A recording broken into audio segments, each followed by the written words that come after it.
नदी में एक बतख और उसके 3 बच्चे रहते थे। वे सभी एक साथ बहुत खुश रहते थे और नदी के किनारे खेलते रहते थे।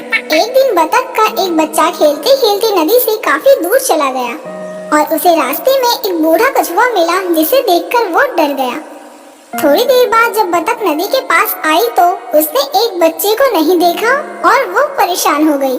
बतख अपने बच्चे की तलाश में जंगल के अंदर चली गई और रास्ते में उसे एक बूढ़ा कछुआ दिखाई देता है, जिससे वो अपने बच्चे के लिए पूछती है। तभी कछुआ एक टोकरी लेकर आता है और बतख को देता है। बतख जब टोकरी में देखती है तो उस टोकरी में उसका बच्चा होता है। ये बच्चा खेलते खेलते इस जंगल में आ गया था, इसलिए मैंने आपके बच्चे को एक सुरक्षित जगह पर रख दिया। इसके बाद बतख कछुए का धन्यवाद करते हुए अपने बच्चे के साथ चली जाती है। बेटा, मैं जरा मार्केट से सामान लाती हूँ, तब तक तुम दुकान संभाल लेना। ठीक है माँ, तुम जाओ। बेटा, चॉकलेट देना। माँ इधर देखो ना। क्या है? कुछ नहीं माँ, मैं बोल रहा था मेरे लिए 2 चॉकलेट ले लेना। अरे बेटा, चॉकलेट दे दो ना। अरे आंटी, अभी तो दी मैंने, आपके बेटे ने खा भी ली। मुझे बेवकूफ समझ रही हो क्या? चल जल्दी से इसको दे दे चॉकलेट। चल जल्दी से इसको 2 चॉकलेट और इसको 1 चॉकलेट दे दे। अरे माँ, क्या है? माँ मुझे भी 2 चॉकलेट चाहिए। ठीक है, अरे जल्दी दे। अरे अभी तो 2 चॉकलेट दी आंटी मैंने इसको, इसने खा भी ली। अरे चुड़ैल की बच्ची, मुझे क्या तूने अंधा समझ रखा है? तेरे जैसी चुड़ैल की बच्चियों को मैं अच्छी तरह से जानती हूँ। चल जल्दी से दोनों को 2-2 चॉकलेट दे दे, वरना तेरी दुकान में आग लगा दूंगी मैं। देखिए आंटी, ये आप ठीक नहीं कर रही है।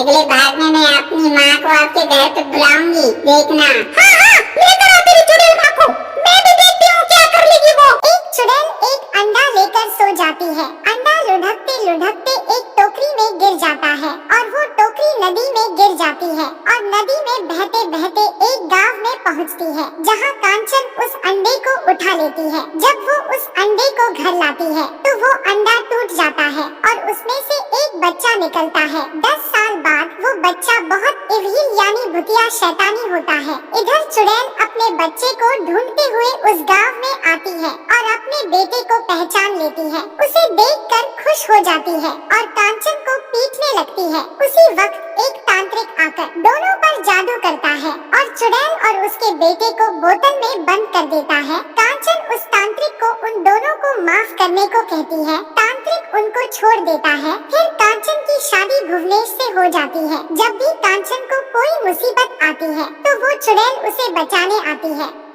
आसमान से एक चुड़ैल जमीन पर आकर एक जादुई पेड़ खड़ा करती है। उसे घुमाकर उस पर एक सोने का चमकता फल उगाती है और फिर अपने जादू से जमीन के नीचे 3 कांटे खड़े करती है और हवा में गायब हो जाती है। एक आदमी उस सोने के फल को देख लेने के लिए आगे बढ़ता है, लेकिन छलांग लगाते ही कांटों के बीच फंसकर मर जाता है। ऐसे ही सोने के लालची लोग उस चमकते सोने के फल को देखकर उसे लेने के लिए दौड़कर आते और खाई में गिरकर कांटों में फंसकर मर जाते। ना जाने कितने ही लोग उस फल के लालच के शिकार हो गए। लेकिन जैसे ही बाबाजी ने उस पेड़ पर सोने के फल को देखा, तुरंत उन्होंने उस पर आग बरसाना शुरू किया। आग की बड़ी बड़ी लपटों में वो फल भी जल गया और वो पेड़ भी जलकर काला पड़ गया। फिर बाबाजी ने जमीन में एक जादुई गोला फेंक कांटों को भी जला दिया और फिर प्रार्थना करने बैठ गए ताकि मरे हुए लोगों की आत्मा को शांति मिल सके।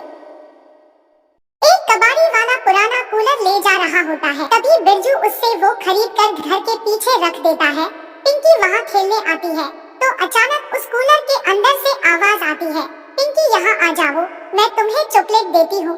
और उस कूलर के अंदर से चॉकलेट बाहर आकर पिंकी के सामने पड़ते हैं। जैसे ही पिंकी चॉकलेट को उठाने जाती है, वो कूलर अपने आप चालू हो जाता है और उल्टा घूमकर हवा को अंदर खींचने लगता है। पिंकी उस कूलर के अंदर चली जाती है और वो कूलर अपने आप चलने लगता है। एक आदमी कूलर को चलता देख उसके पीछे पीछे जाता है। तभी कूलर अचानक रुक जाता है, आदमी भी रुक जाता है, लेकिन कूलर एकदम पीछे घूमकर हवा खींचने लगता है और वो आदमी कूलर के अंदर चला जाता है।